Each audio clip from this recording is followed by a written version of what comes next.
Hola a todos y a todas. Estamos en un nuevo un videochat que va dedicado hoy al lupus eritematoso. El lupus es una enfermedad que se habla poco de ella. En alguna ocasión, en algún videochat sobre artritis, hablamos algo del lupus, pero realmente es una enfermedad que teníamos peticiones para que hiciéramos un videochat sobre él. Y tenemos con nosotros Enrique de Ramón Garrido. Él es internista, es facultativo del Servicio Andaluz de Salud durante 38 años. Actualmente está jubilado y ha desarrollado su labor asistencial con dedicación básicamente a pacientes con enfermedades autoinmunes sistémicas, además de una labor docente, y ha desarrollado estudios epidemiológicos y ensayos clínicos relacionados con el lupus, por ejemplo, ¿no? Además de la esclerosis múltiple o la uveitis, ¿no? Por tanto, estoy encantado de estar aquí con Enrique y te agradezco que nos des visiones de una enfermedad poco conocida, pero que vale la pena tener en cuenta, ¿no? Por tanto, si te parece, nos vamos a las preguntas que nos han llegado. Probablemente durante el tema nos van a llegar más. Y, a ver, en primer lugar, si te parece, que me gustaría que explicaras qué es el lupus, por qué se llama lupus y cuáles son los síntomas de ese lupus.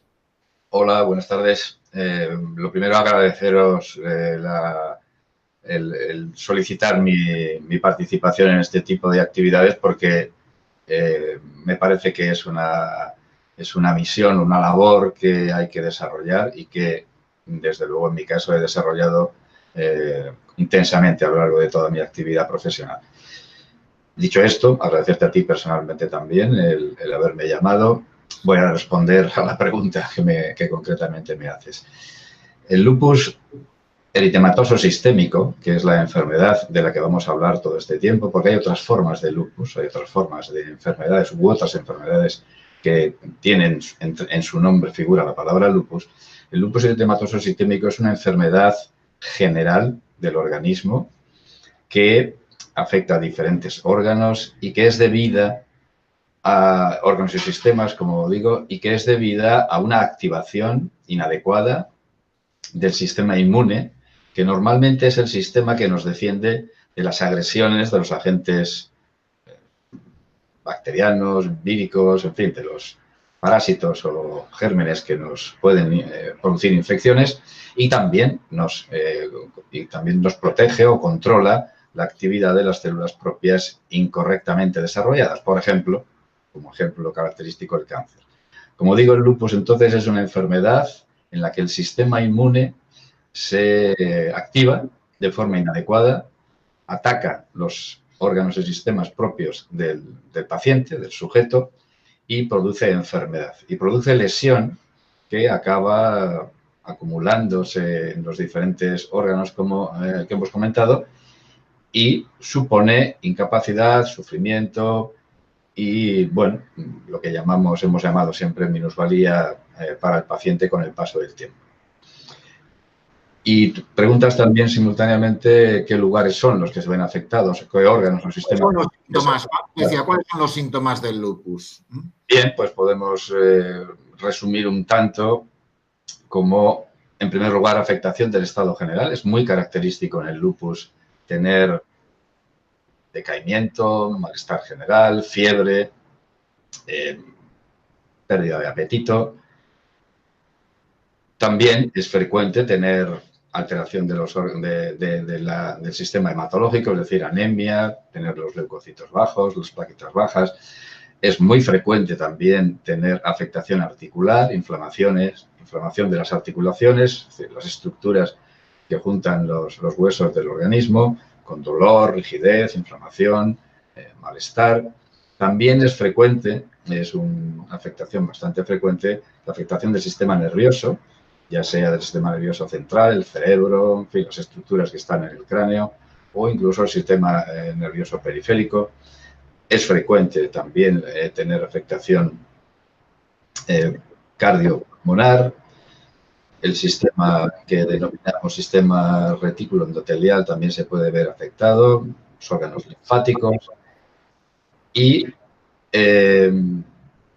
también el tracto, lo que nosotros llamamos el tracto gastrointestinal.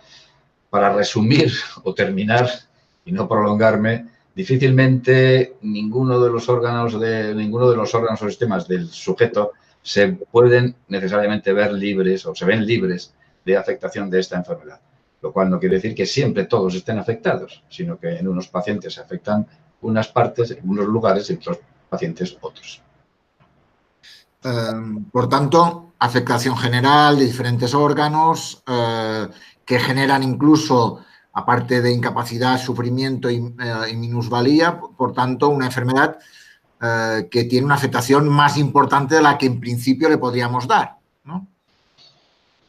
Bueno, el lupus eritematoso sistémico per se es una enfermedad que sí que es o que puede ser grave en algunos pacientes. No obstante, siempre que se habla de este tema, yo aclaro siempre que el pronóstico de los pacientes ha mejorado de manera espectacular en las últimas décadas. Y eso sucedió a partir de los años 60. Y de hecho, la mejoría se ha mantenido estable a lo largo de todas estas décadas. Pero era una enfermedad que en los años 40 o 50 suponía una tasa de mortalidad, que es la complicación más grave que puede tener cualquier enfermedad, de prácticamente el 90%, ha pasado a todo lo contrario. Actualmente la tasa de mortalidad de esta enfermedad a los 5 o 10 años o incluso 15 se ha reducido de forma espectacular, de forma que no supera el 5%. Otras complicaciones graves son, una de las más importantes es la afectación renal, que se presentan aproximadamente el 50%, pero de esos pacientes un 15, un 20% pueden tener una afectación renal grave a largo plazo y su riñón dejar de funcionar.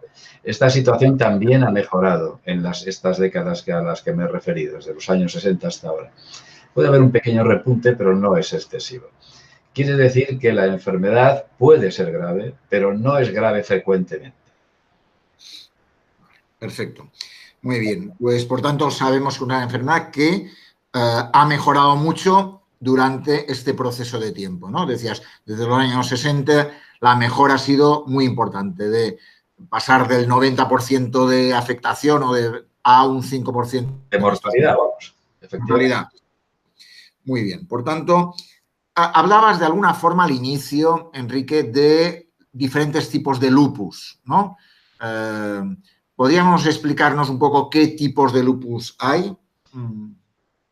Hay diferentes formas de lupus, pero suelen ser cutáneas habitualmente. Hay algún tipo de lupus que se llama lupus, tampoco merece la pena quizá detallarlo mucho, pero algún tipo de lupus cutáneo que se llama lupus verrucoso y formas de lupus que, aunque se relacionan con el lupus eritematoso sistémico efectivamente por la afectación cutánea, son formas que están limitadas a la piel y, por lo tanto, no tienen las mismas características que el lupus eritematoso sistémico. Quiero aclarar un poco esto. La afectación cutánea es muy frecuente en el lupus eritematoso sistémico y diferentes formas de lupus, pongamos por caso el lupus tumidus, que es una de las formas de lupus más rara y de mejor pronóstico, pues son formas que se presentan en el lupus sistémico, pero también se pueden presentar de forma aislada. La entidad que más característicamente se manifiesta de esta forma es el lupus discoide.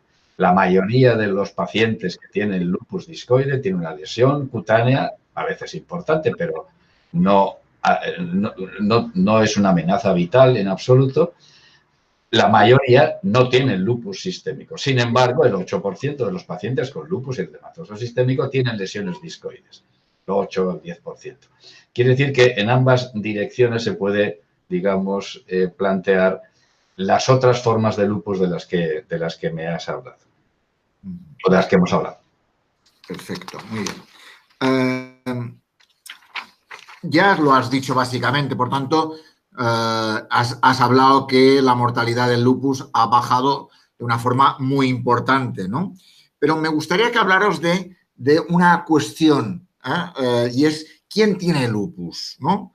¿La gente nace con un lupus o está relacionado con algunos elementos como el estrés o qué? ¿No? Perfecto. Bueno, parece que la cuestión es cuál es la causa del lupus en general, ¿no? Efectivamente. Para resumir esto, se suele plantear la cuestión de la siguiente manera.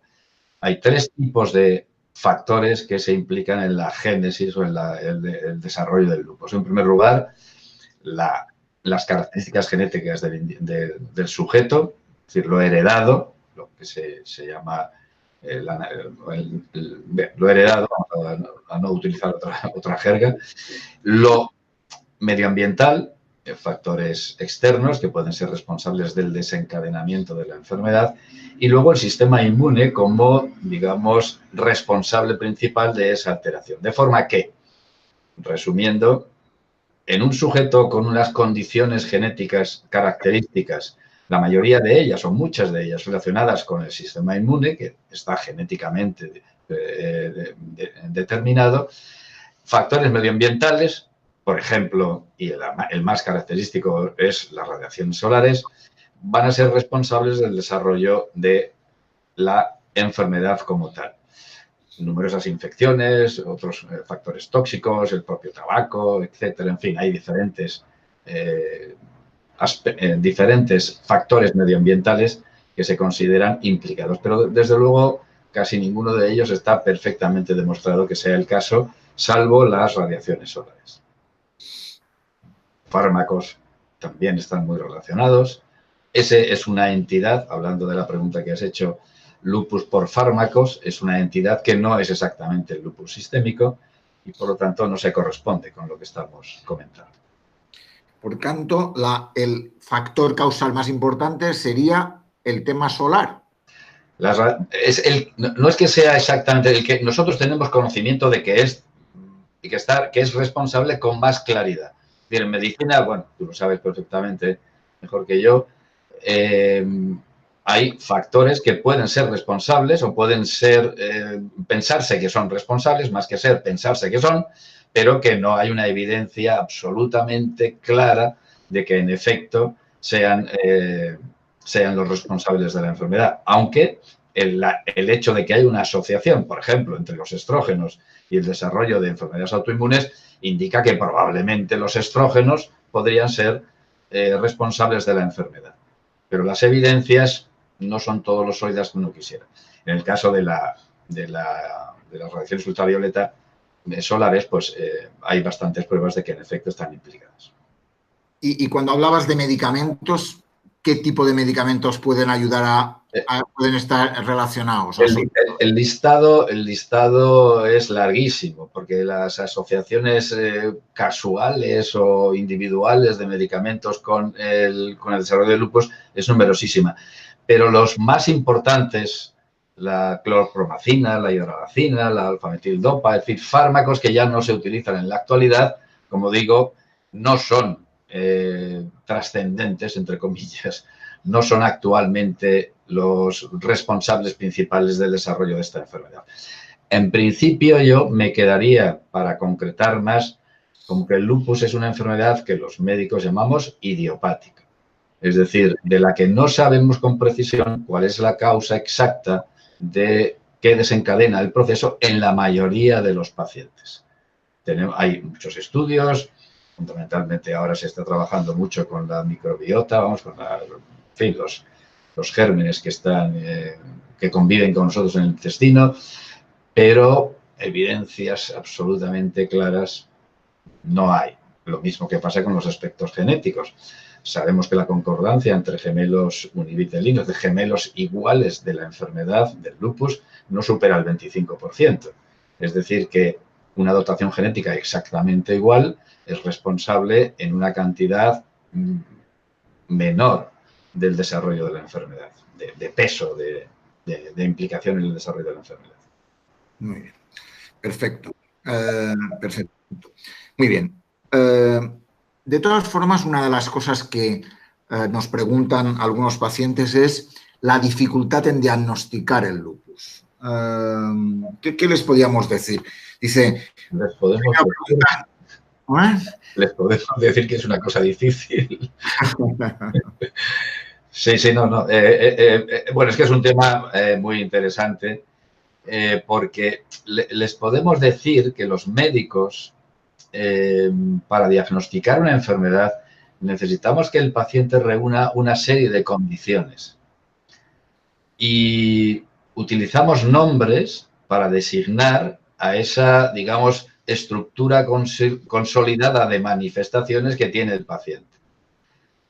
Pero esas manifestaciones, en el caso del lupus, no se presentan el primer día todas juntas y claramente manifiestas, sino que se van añadiendo, se van incorporando a la historia natural del paciente y puede, en algún caso, son los extremos, y puede tardarse 20 años en tener todas las características que nos permiten diagnosticar a un paciente de lupus eritematoso sistémico.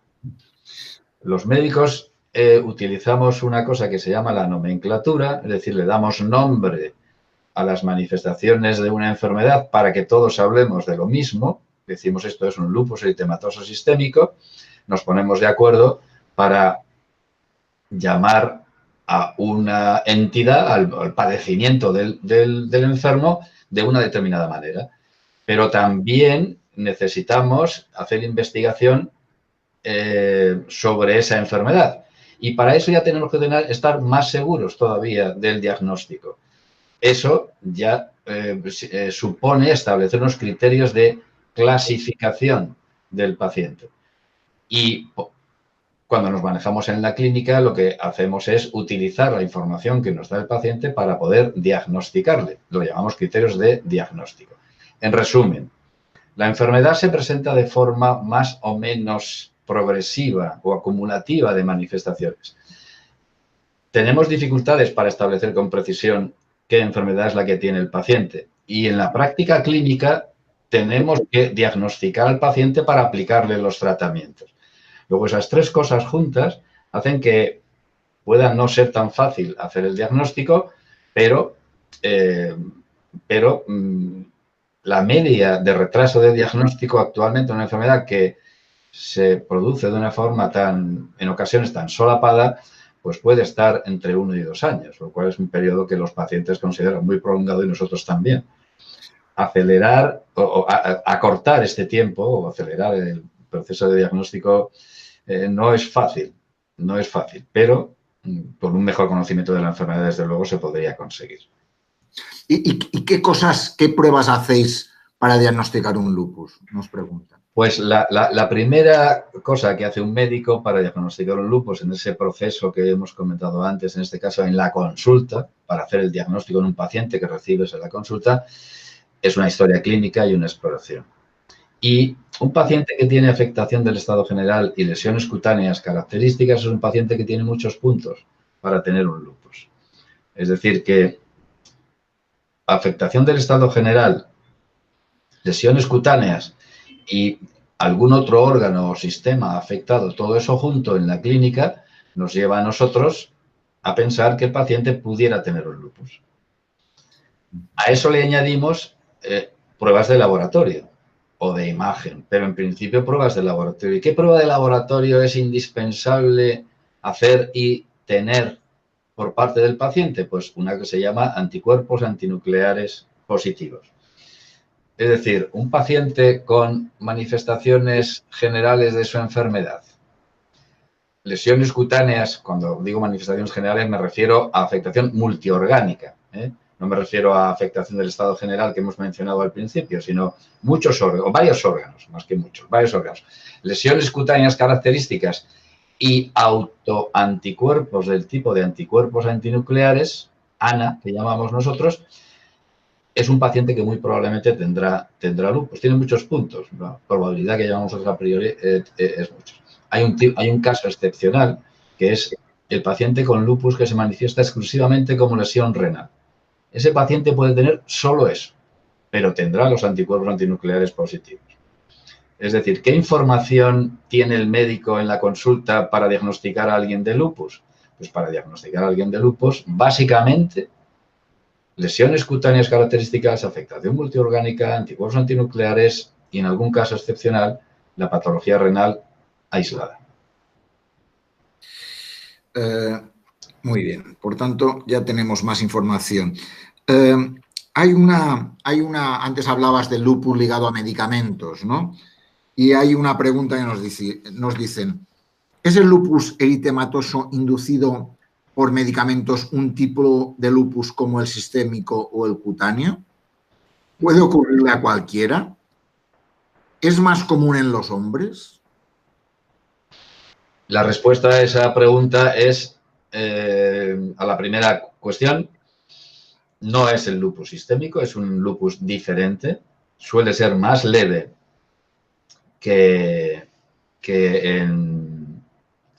más leve que el lupus sistémico, suele afectar las articulaciones, la piel, lo que llamamos los serosas, es decir, la pleuritis, pericarditis, etcétera, y en general se suele resolver al retirar la medicación. De hecho, se resuelve y suele requerir un tiempo de tratamiento prolongado con un determinado fármaco. Como ya he dicho, y para no ser exhaustivo en el número de fármacos, es que actualmente esa entidad es muy poco frecuente. Lo era en los años 60 cuando se usaba periodos prolongados de tratamiento, ya digo, alfametildopa, clorpromacina, hidracidas, fármacos que actualmente no se utilizan prácticamente.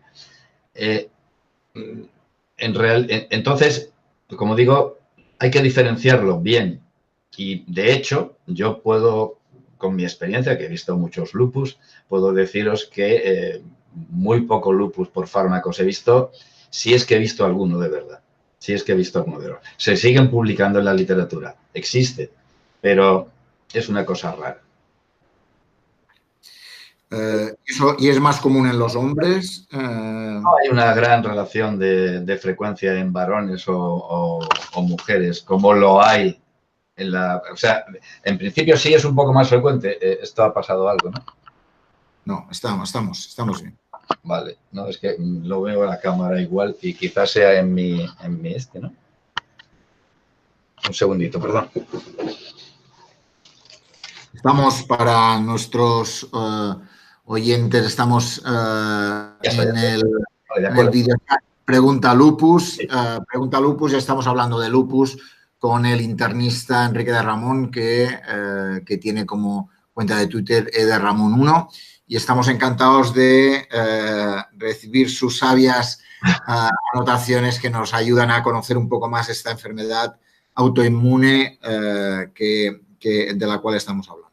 Respondo a eso último que no he terminado. En principio es más frecuente en varones que en mujeres, pero por el hecho de que el lupus eritematoso sistémico es muchísimo más frecuente en mujeres que en varones. Es algo que no hemos comentado y que es importante.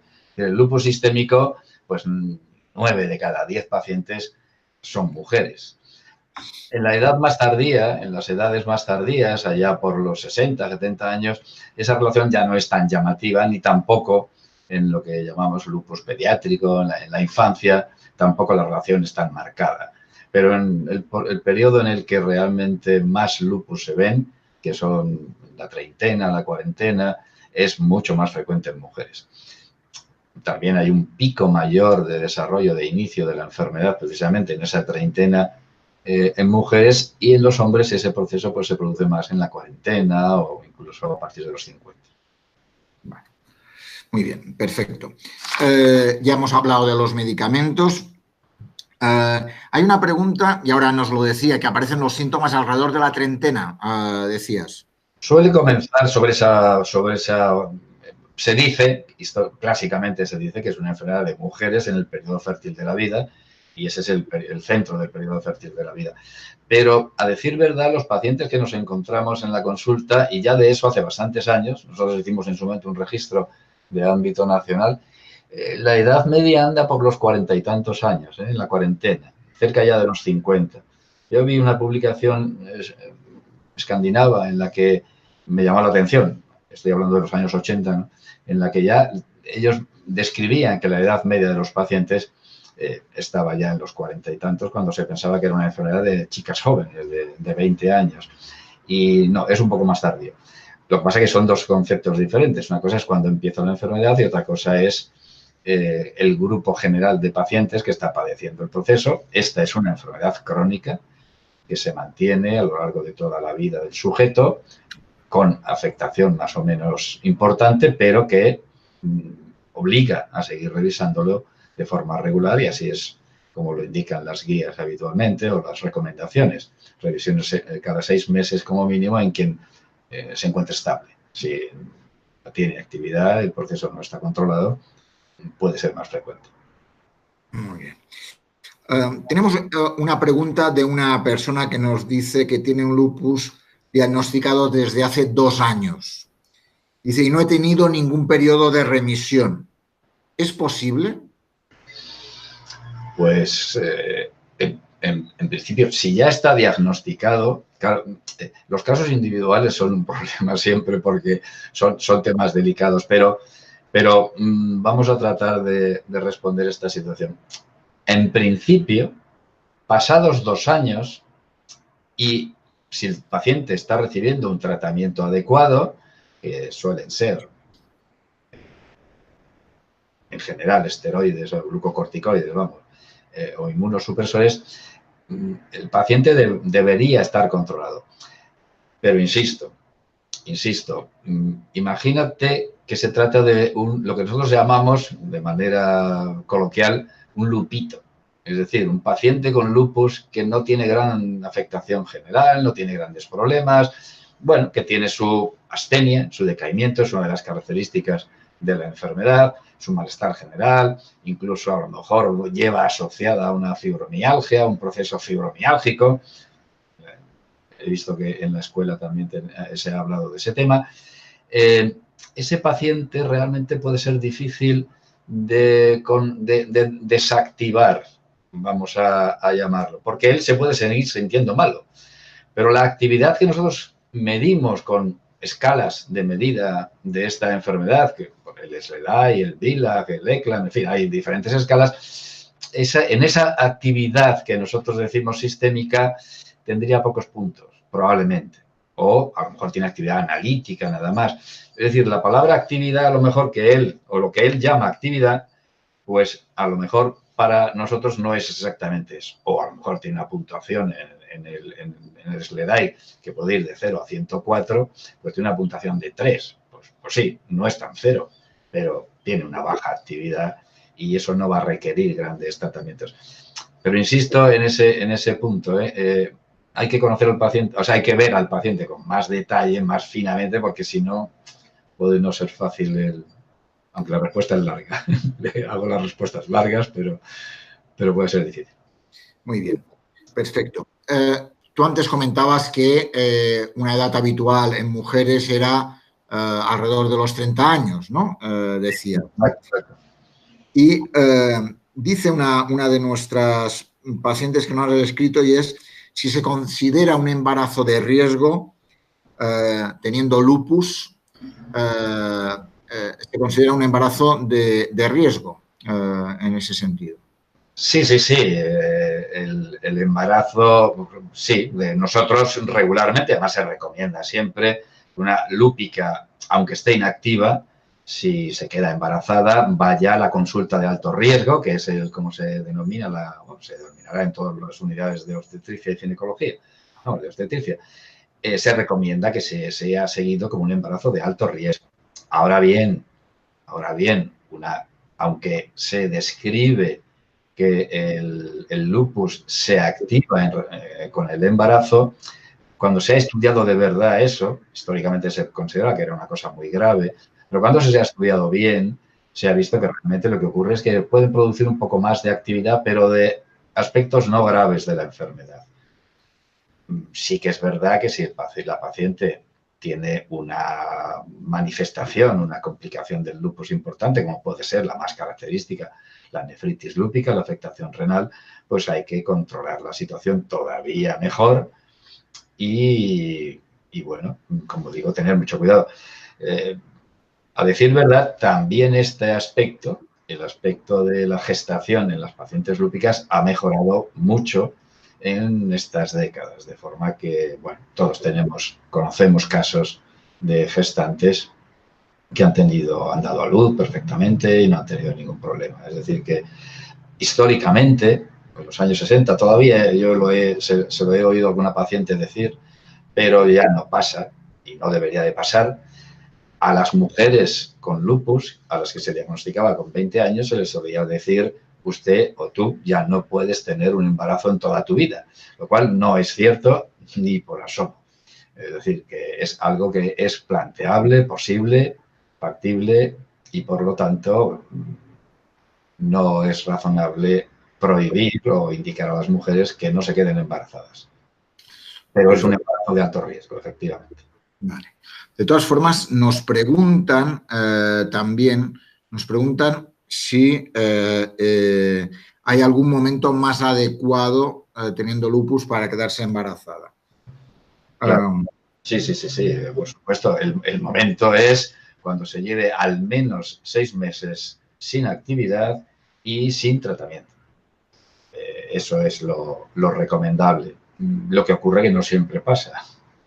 Vale. Y, por lo tanto, si te quedas embarazada, que es una pregunta que a lo mejor no se ha hecho, pero que me parece importante comentar, si una mujer lúpica tiene actividad de la enfermedad y se queda embarazada, no es una indicación, o no debería ser una indicación para la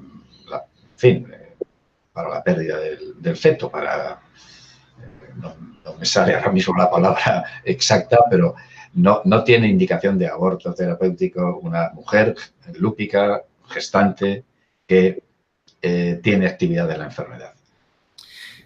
Perfecto. Y pregunta esta misma paciente, nos pregunta, ¿el niño estará bien o tendrá lupus? Pregunta. Respuesta corta, no tendrá lupus. Absolutamente seguro que no tendrá lupus. No obstante, hay que matizar.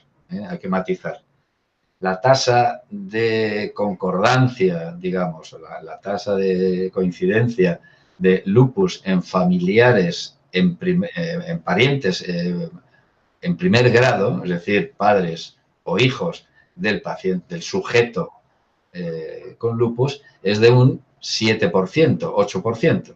La tasa de lupus en la población general es de un 0,05%. Quiere decir que es más probable que en la población general que tu hijo tenga lupus, lo cual no significa que sea muy probable que tu hijo tenga lupus. Es una de las preguntas que más frecuentemente se hacen. Es decir, no va a tener más allá de una probabilidad de un 7%, quiere decir que tiene un 93% de probabilidades de no tener lupus. Existen casos de lupus familiar, como digo, y esa es la situación, pero la mujer lúpica que queda embarazada tiene que tener la idea de que el hijo tiene muy pocas posibilidades de tener esa enfermedad en el futuro. Muy bien, perfecto. Hay otra persona que nos plantea un caso, dice, estoy diagnosticado de un lupus sistémico y dice, ¿hay algo que deba o no deba hacer en cuanto a nutrición y ejercicio? Respuestas sencillas. Con respecto a la nutrición, históricamente, antiguamente, había algo que se decía que no debía de tomarse, que es la alfalfa. Eran cosas de estas naturales, alimentos naturales y cosas de este tipo. En principio no hay nada que nosotros podamos decir que esté estrictamente prohibido más allá de lo que recomendaríamos a la población general.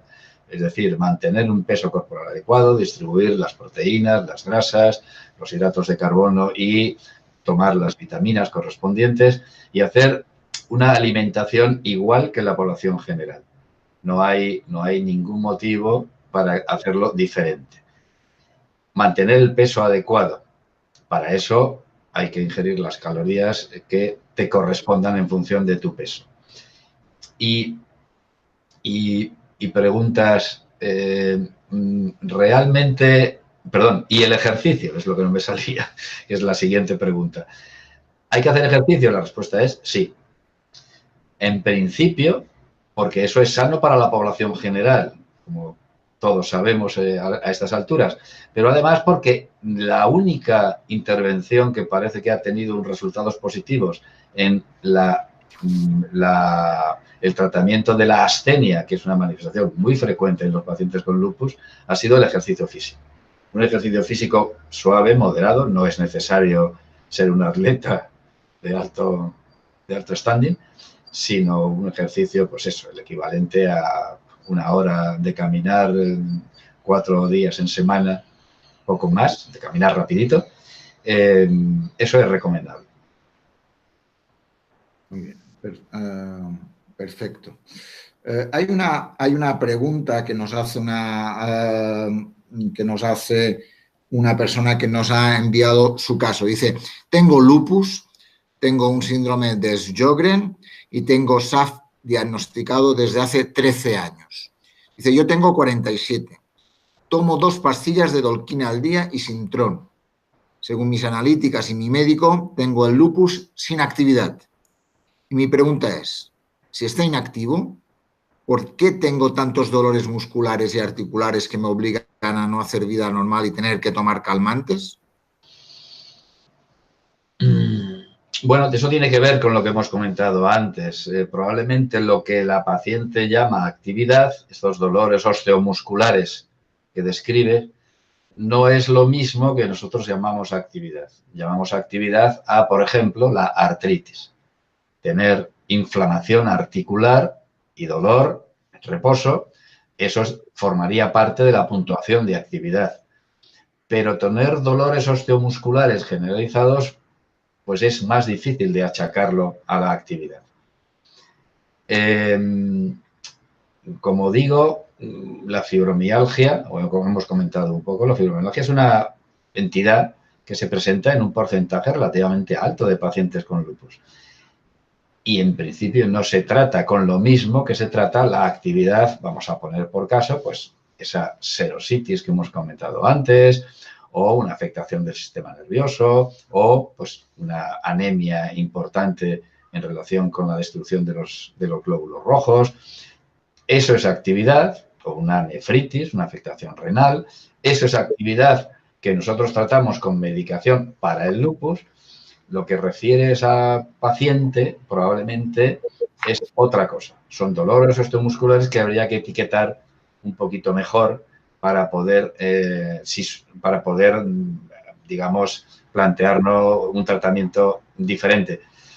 Si su médico le dice que no tiene actividad de la enfermedad, ni siquiera actividad analítica, es decir, no tiene el complemento bajo, no tiene los anticuerpos anti-DNA elevados, que son los 2 datos inmunológicos más característicos, pues entonces no tiene activo el lupus. No quiere decir que no esté enferma, que no se sienta mal, o enfermo si es un varón. Vale, no quiere decir que no se sienta mal, pero no se corresponde con lo que nosotros llamamos actividad. Es un dilema, digamos, es una cuestión que se presenta en la consulta, o sea, me ha presentado en la consulta regularmente. Es decir, mire, no tiene usted actividad y dice, no, yo me encuentro muy mal. Bueno, pues hay que arreglarlo, desde luego, pero no hablamos de lo mismo. Vale. Muy bien, creo que queda clara esa historia. Sigue preguntando, dice, ¿por qué pregunta, aparte de los dolores musculares y articulares, dice que tiene dolores de cabeza constantes y casi diarios, donde siento mi cabeza como un globo a punto de estallar dentro? ¿Qué le podríamos decir antes?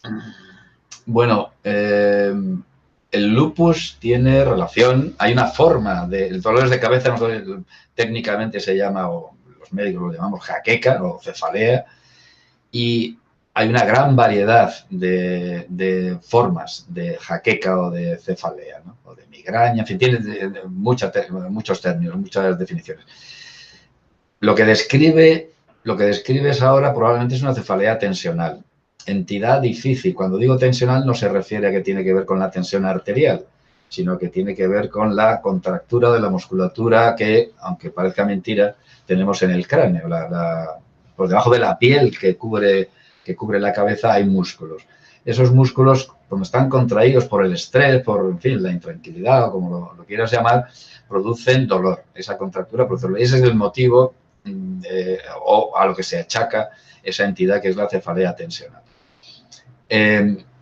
Solo hay una forma de jaqueca muy grave que se relaciona precisamente con la presencia de anticuerpos antifosfolípidos, el anticoagulante lúpico, y que se trata con anticoagulación. Y, bueno, algunos autores de prestigio han considerado que eso lo resolvía y que puede ser la jaqueca o la cefalea que se resuelve. Pero las otras formas de dolor de cabeza, la relación que tienen con el lupus es mucho más cuestionable. Es más cuestionable. Así que yo le recomendaría quizás, si eso es tan serio, que acuda a un neurólogo, si, en fin, su especialista de lupus no lo resuelve, que acuda a un neurólogo para que intente ver si puede utilizar alguno de los diferentes, digamos, tratamientos de la cefalea para resolverlo. Y termina con una tercera pregunta, digo, que nos dice, ¿es posible sufrir otra TVP tomando Sintrom y estando en rango terapéutico? La respuesta es sí, pero es muy raro, es muy poco frecuente.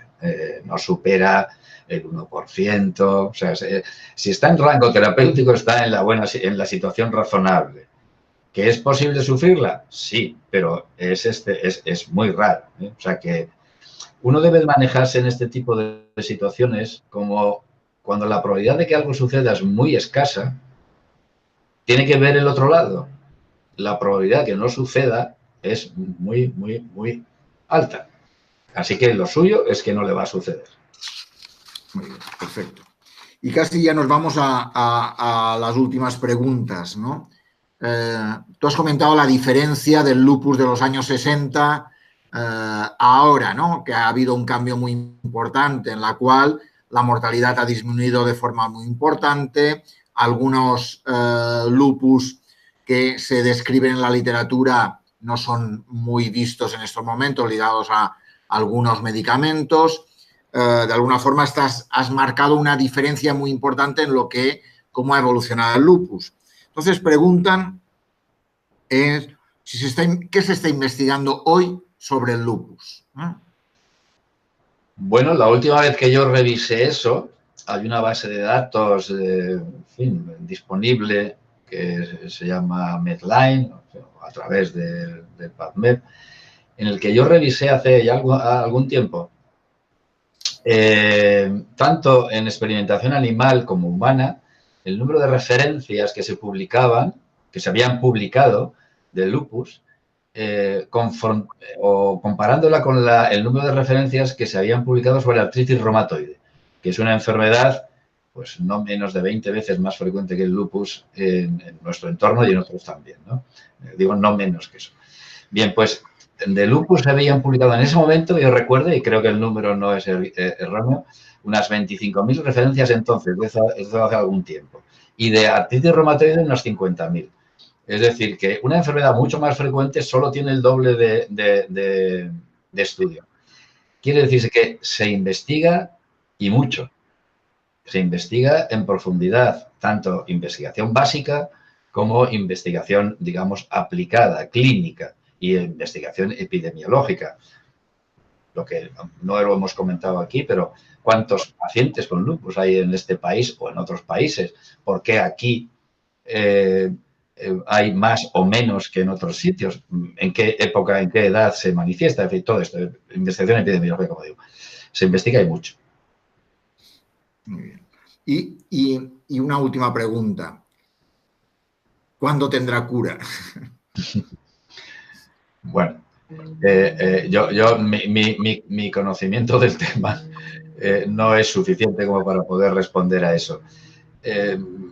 No sería capaz de poner un tiempo. Hombre, el desarrollo de los fármacos, no solamente biológicos, sino también las pequeñas moléculas que pueden, digamos, actuar sobre esos mecanismos íntimos que se desarrollan desde un momento en que el agente activador de la enfermedad entra todo ese proceso se va desarrollando y en el transcurso probablemente de años acaba produciéndose la enfermedad, pues no puedo decir un tiempo porque soy incapaz, me lo inventaría. Ya, no lo sé. Pero probablemente, ¿tú crees que los avances nos permiten ser algo optimistas? Sí, la respuesta a eso es sí, pero es que yo creo que hay que ser optimista ahora. No hace falta esperar a decir, no, es que ¿cuándo se va a curar esta enfermedad definitivamente? Estaría muy bien no tener que estar tomando medicación, etcétera, etcétera, pero yo lo miraría por el otro lado. Es decir, de la cifra que yo siempre menciono, y voy a repetirla, es en los años 40 la expectativa de supervivencia de un paciente diagnosticado de lupus era al cabo de los 18 meses del 3%. Ahora mismo la expectativa de supervivencia de un paciente diagnosticado de lupus que no tiene afectación renal a los 10 años puede acercarse al 100%. Sigue muriéndose más que la población general, doble, el triple, pero la situación actual, efectivamente, no es una curación completa, pero está muy bien. Está muy bien. Hay que verlo con mucho más optimismo. Hay muchísimos pacientes que están en muy buenas condiciones y su pronóstico es bueno. No es por ser optimista, es que creo que es la realidad.